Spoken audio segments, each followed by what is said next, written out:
Now, last week, I actually had the pleasure of 3 days, on each of those 3 days, watching a cool film. And one of the ones that I watched was Code of Silence with Chuck Norris. Eddie Cusack's a good cop having a very bad day.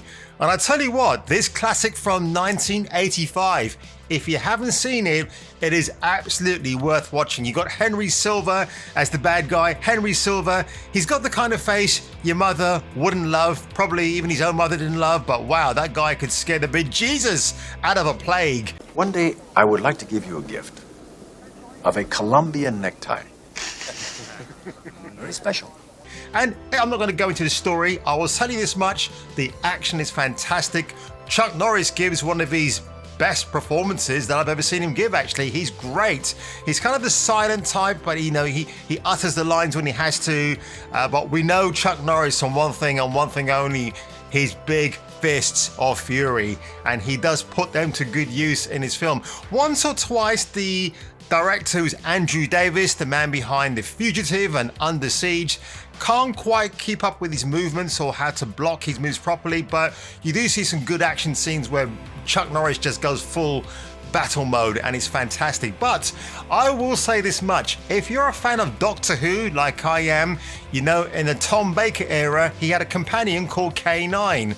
Well, there's a version of K9 in his film, except K9 is big, black, and 20 times bigger than his British counterparts. That is all I'm going to say about that one, but that third act is amazing. Also, even more shocking, there's a stunt in the middle of the film that you can clearly see is done by Chuck Norris, and you can actually see it's him, like the camera keeps up with him even when it pans far out. It's a pretty amazing shot, actually. Now, the second film that I saw in that same week was Suspiria from 1977, directed by Dario Argento. He's an Italian horror director. Now, I've always heard about this film and I wasn't sure if I wanted to watch it, but I thought, all right, I'll give it a shot. I might really hate it. It's probably exploitative. It's probably going to have a lot of things that I just find pretty distasteful, even though I've got a pretty broad mind. So Jessica Harper plays somebody called Sarah Banian, if I remember that correctly. Susie Banian, that's the name. And she's this like American ballerina who goes to a very prestigious German ballet school in Germany, of course. And weird things start to happen. And if I tell you the story actually involves a coven of witches, I mean, you know, you're going to have to really get a little bit excited. That's not even a spoiler, actually. I haven't seen the original trailer, so I don't know what they reveal of that. But once everything starts kicking off... Now, is this film misogynistic because quite a few lovely ladies get killed off? I would actually say, no, it's not. Not in the context of what the film is doing. So I would actually say it's not, because when you find out why women are being killed off, and some men do get killed off as well, actually, but it's mainly women, you'll actually understand why that happened. It's a pretty cool story and plot as it unfolds.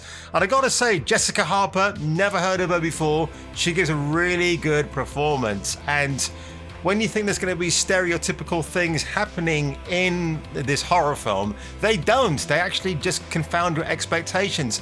I will say the third act of this movie, man, that's where it kicks into another gear, because you have Udo Kier, the German actor, very handsome back in the day. I've got to say, Udo, man, he brought on the goods. And he plays this professor who educates Susie about the threat that she's facing. And there's actually one stage in this scene, and it's actually with a different actor as well, where Susie refers to the witches as a guild, and then she's gently corrected by the guy who knows everything. And what does Susie Banian do? She doesn't shout back at the man. She doesn't feel belittled.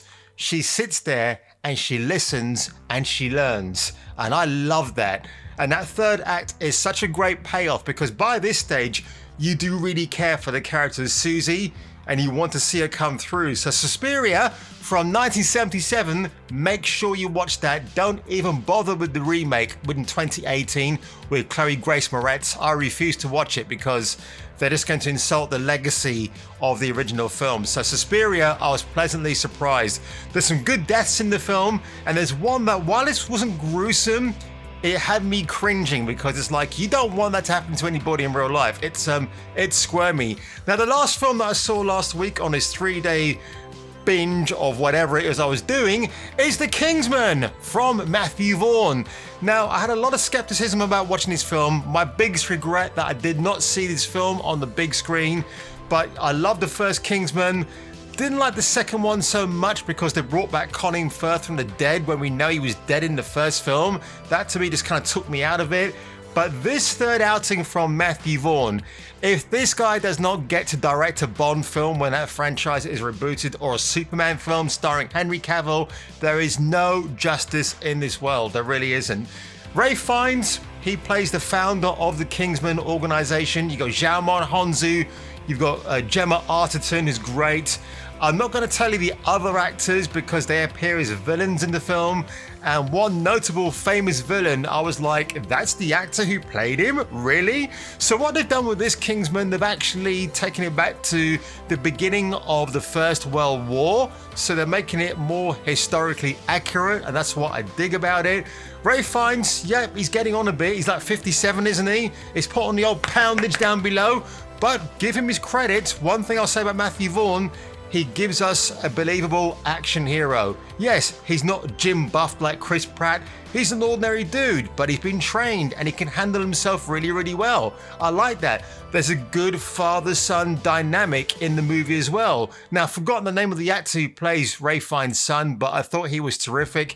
He wasn't insufferable. He just wants to do the due diligence and fight for his country and his queen. I love all that stuff. It was great. Gemma Arterton, you would actually think she might be the woke factor of the movie, but Matthew Vaughn doesn't do woke anyway. You can kind of clearly see that in the DNA of his films. And she's good. She's charming. She plays with a northern accent. Xiaomon Honzu is Xiaomon Honzu. How has that man still got a washboard stomach at his age? Can someone tell me that, please? How does that even happen? The action is great. It's violent. It's funny in places. There's something that happens in the middle of the film, and I was actually not prepared for it. And I was like, man. It's kind of a bit of a sour note, but it's what Nick Fury said in the first Avengers film, that you need to get that little push going, and that little push happens in the middle of the film. So The Kingsman, highly recommend. Definitely stick around for the mid-credit section because there's a very funny setup for the next film. If, please, they've got to make it because it is such a tongue-in-cheek stinger of a scene.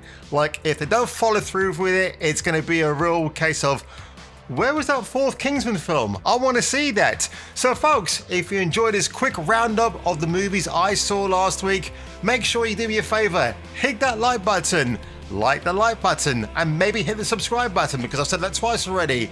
And if I were you, I would check me out on my next video.